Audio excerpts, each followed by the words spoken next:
प्राचीन समय में हमारे ऋषि मुनियों ने कुछ ऐसे तरीके खोज रखे थे जिनसे वो लंबी आयु तक बीमारियों से मुक्त होकर अपना जीवन जी सकते थे। आज की इस वीडियो में हम उन नियमों में से सबसे प्रमुख नियम का उल्लेख करेंगे जो बेहद ही आसान है और जिसे अपनाकर कोई भी व्यक्ति, आदमी या औरत, बूढ़ा या बच्चा, कोई भी इसे अपनाकर एक बीमारियों से मुक्त स्वस्थ जीवन जी सकता है। इस नियम को समझने के लिए सबसे पहले ये समझिए कि पुराने समय में हमारे ऋषि मुनि सूर्यास्त के बाद कभी भी भोजन नहीं करते थे।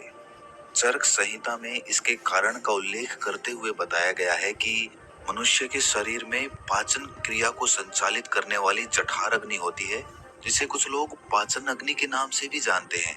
और ये जठर अग्नि यानी कि पाचन अग्नि सूर्य के संपर्क के साथ ही अच्छे तरीके से काम कर पाती है। और जब सूर्यास्त के बाद कोई मनुष्य भोजन करता है तो रात के समय उसकी पाचन अग्नि सक्रिय नहीं होती है, जिसके कारण धीरे धीरे पाचन क्रिया का काम बाधित होने लगता है। और इसी कारण समय के साथ शरीर में बीमारियों का जन्म होने लगता है। यहीं से ही सभी बीमारियों का मूल पैदा होता है। अगर इस मूल को यहीं पर खत्म कर दिया जाए, मिटा दिया जाए, तो एक शरीर जीवन भर बीमारियों से मुक्त रह सकता है। अब समझने की बात ये होती है कि जब हमारी जठर अग्नि यानी कि पाचन अग्नि अच्छे तरीके से काम नहीं करती है तो हमारी प्राण शक्ति को काम करना पड़ता है और हमारी प्राण शक्ति एक बार में एक ही कार्य अच्छे तरीके से कर सकती है। जब हमारी प्राण शक्ति पाचन क्रिया में लग जाती है तो हम गहरी नींद नहीं ले पाते हैं और इसी वजह से 8-8, 10-10 घंटों की नींद लेने के बाद भी कुछ लोग सुबह उठते हैं तो थका थका महसूस करते हैं। इसका कारण यही होता है, प्राण शक्ति की जो ऊर्जा रात के समय हमारे शरीर को अंदर से ठीक करती है, उसे रिपेयर करती है, तो यही ऊर्जा रात के समय जब मनुष्य सोता है उस समय ये उसके शरीर की बीमारियों को ठीक करने में अपना समय लगाएगी और धीरे धीरे समय के साथ आपका शरीर अपने आप अपनी बीमारी ठीक कर लेगा। लेकिन इसके लिए आपको अपनी रात्रि का भोजन सूर्यास्त होने से पहले करना है, ताकि आपकी जठर अग्नि जो कि सूर्य के संपर्क में ज्यादा अच्छे से कार्य करती है, वो आपके भोजन को जल्दी पचाने में आपकी मदद करेगी और जिसकी वजह से आपकी प्राण शक्ति दूसरा कार्य कर सकती है। मान लीजिए आप शाम के 6 से 7 बजे के बीच में भोजन करते हैं, उसके बाद आप 9-10 बजे के करीब सोने जाते हैं, तो ये जो 2-3 घंटे होते हैं इसमें आपका ज्यादातर भोजन पच चुका होता है और बाकी का भोजन रात्रि के 1 बजे तक पूरी तरह से पच जाता है और उसके बाद आपकी प्राण शक्ति आपकी बॉडी को रिपेयर करने में लग जाती है, आपके शरीर की बीमारियों को ठीक करने में जुट जाती है। और यही वो समय होता है जब आपका शरीर खुद को डिटॉक्स करना अपने आप शुरू कर देता है। इसी प्रक्रिया को अर्ध उपवास कहा जाता है, जिसकी पूरी अवधि 16 घंटे की होती है। लेकिन जो लोग दिन में 16 घंटे उपवास करने में सक्षम नहीं हैं, वो 12 घंटे से शुरुआत कर सकते हैं। यानी कि अगर आपने रात्रि को 7 बजे भोजन किया है तो आप अगले दिन सुबह 7 बजे ही भोजन करें, जिससे कि आपकी बॉडी को तकरीबन 6 घंटों का समय मिलता है खुद को रिपेयर करने का। इस अर्ध उपवास में हमारे शरीर में क्या प्रक्रिया घटित होती है, पहले इसको समझिए। जब हम अर्ध उपवास करते हैं तो हमारे शरीर को पूरी तरह से भोजन नहीं मिलता, इसीलिए शरीर अपनी जरूरतों को पूरा करने के लिए अपनी कोशिकाओं में जो बैक्टीरियाज होते हैं उनको ही खाना शुरू कर देता है और इसी वजह से हमारी कोशिकाओं का अपने आप शुद्धिकरण होने लगता है। वैज्ञानिक भाषा में इसे ऑटोफेजी कहा जाता है, जिसका मतलब होता है बॉडी को सेलुलर लेवल पर डिटॉक्स करना। सिर्फ 21 दिन के लिए जो मनुष्य इस प्रक्रिया को अपना लेता है उसकी त्वचा में निखार आने लगता है, उसके बाल गिरने कम हो जाते हैं, सुबह अच्छी ताजगी होती है, रात को नींद गहरी आती है और मानसिक तनाव बिल्कुल मिट जाता है।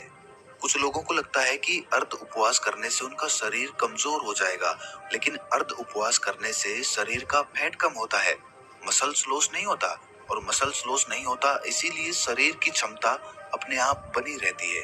अब तक आप ये समझ चुके हैं कि आपकी प्राण शक्ति आपकी बीमारियों को दूर करने के लिए किस प्रकार कार्य करती है, किस समय आपको भोजन करना चाहिए ताकि आपकी प्राण शक्ति पूरी ऊर्जा के साथ काम कर सके, ये हम समझ चुके हैं। लेकिन इसके बाद जो समझने वाली बात है वो ये है कि आज के समय में काम करते करते आदमी अपनी दैनिक दिनचर्या बिल्कुल छोड़ देता है। वो किस प्रकार सही समय पर भोजन करे अगर वो रात के समय काम करता है तो वो किस प्रकार भूखा रहे क्योंकि उसे तो आदत हो चुकी है रात के समय देर से खाना खाने की। और कुछ लोगों के साथ समस्या ऐसी है कि वो भूखे नहीं रह सकते, थोड़ी थोड़ी देर में उन्हें भूख लगती रहती है। तो ऐसे लोग किस प्रकार इस प्रक्रिया का लाभ उठा सकते हैं?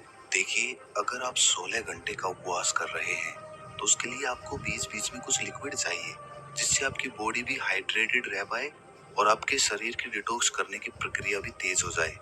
शुरुआत में अगर आप अपना रात्रि का भोजन 7 बजे कर लेते हैं तो आपको 10 बजे तक भूख लगेगी ही लगेगी। उस समय जब आपको भूख लगे तो उस समय आप नारियल पानी पी सकते हैं। इससे शरीर में बहुत सारे लाभकारी फायदे भी होंगे और आपकी डिटॉक्स की प्रक्रिया तेज हो जाएगी।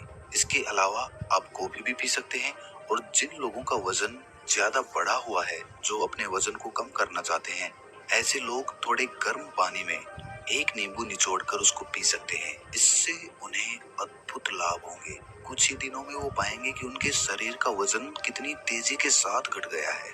लेकिन जिन लोगों को ठंड जल्दी लगती है, जुकाम जल्दी होता है, खांसी हो जाती है, बुखार हो जाता है, तो ऐसे लोग रात में पानी में नींबू निचोड़कर कभी ना पिए।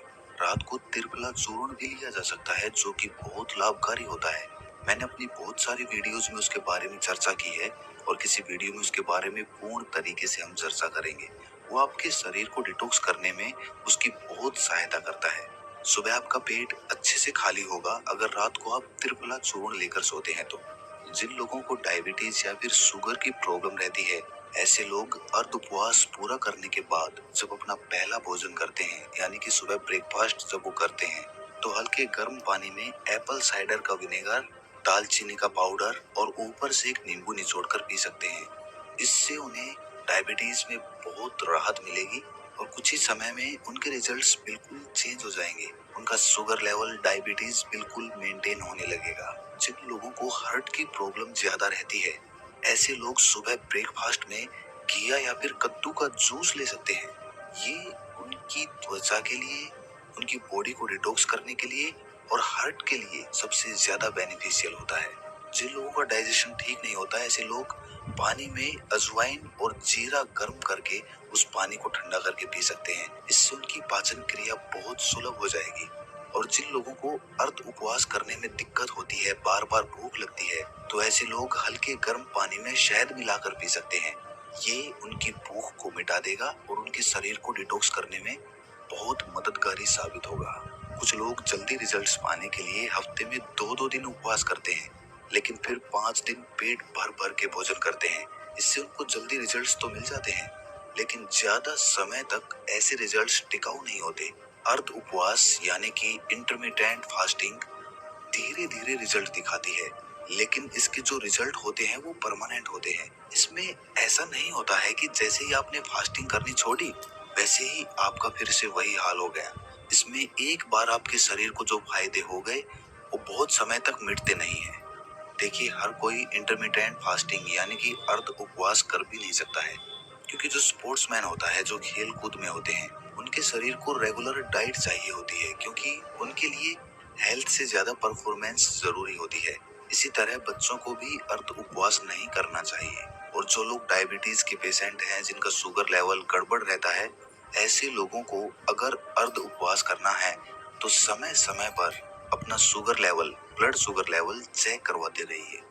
जो लोग अर्ध उपवास का सही तरीके से पालन करते हैं, उनके शरीर की 80% बीमारियां खुद ही ठीक हो जाती हैं।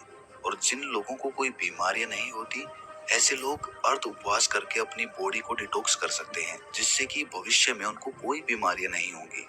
यही हमारे ऋषि मुनियों का जीवन भर स्वस्थ रहने के लिए अचूक मंत्र था, जिसका आयुर्वेद चरक संहिता हर जगह उल्लेख मिलता है। चरक संहिता में अर्ध उपवास के साथ एक और नियम जोड़ा गया था, लेकिन वो आज के समय में संभव नहीं है। लेकिन फिर भी मैं आप लोगों के सामने उसका उल्लेख करना चाहता हूँ, शायद कुछ लोग उसका पालन कर पाएं। और अगर आप पालन कर पाते हैं या नहीं भी कर पाते हैं तो कमेंट सेक्शन में जरूर बताना। देखिए, पुराने समय में जो खाना पकता था वो मिट्टी के बर्तनों में पकता था, और ये बहुत जरूरी होता था कि उस खाने को पकाने के लिए उसमें वायु का स्पर्श हो उसमें प्रकाश का भी स्पर्श हो, उसमें अग्नि का स्पर्श हो और उसमें मिट्टी का भी स्पर्श हो। अब उस समय मिट्टी का तो बर्तन ही होता था, अग्नि का स्पर्श खाने को पकाने के लिए दिया जाता था। अब सूर्यास्त से अगर पहले खाना पकेगा तो उसमें प्रकाश का भी स्पर्श आ जाएगा और वायु का भी स्पर्श आ जाएगा, क्योंकि खाना प्रेशर कुकर में नहीं पकता था, खुले बर्तन में पकता था, जिससे वायु उसको स्पर्श कर सके। लेकिन आजकल की जीवन शैली में ये संभव नहीं है, इसीलिए कम से कम हम अर्ध उपवास करना तो सीखें।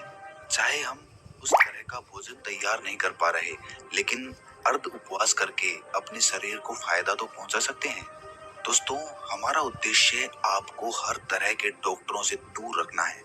हम चाहते हैं कि आप अपने शरीर का विज्ञान खुद सीखें, खुद उसके चिकित्सक बने, क्योंकि हर इंसान का शरीर अलग होता है और हर इंसान जितना अपने शरीर को खुद पहचानता है, दूसरा कोई नहीं पहचान सकता। इसीलिए खुद पर विश्वास करिए और जो भी नियम मैं आपको बता रहा हूँ, बस कुछ दिनों तक उसका पालन करके देखिए।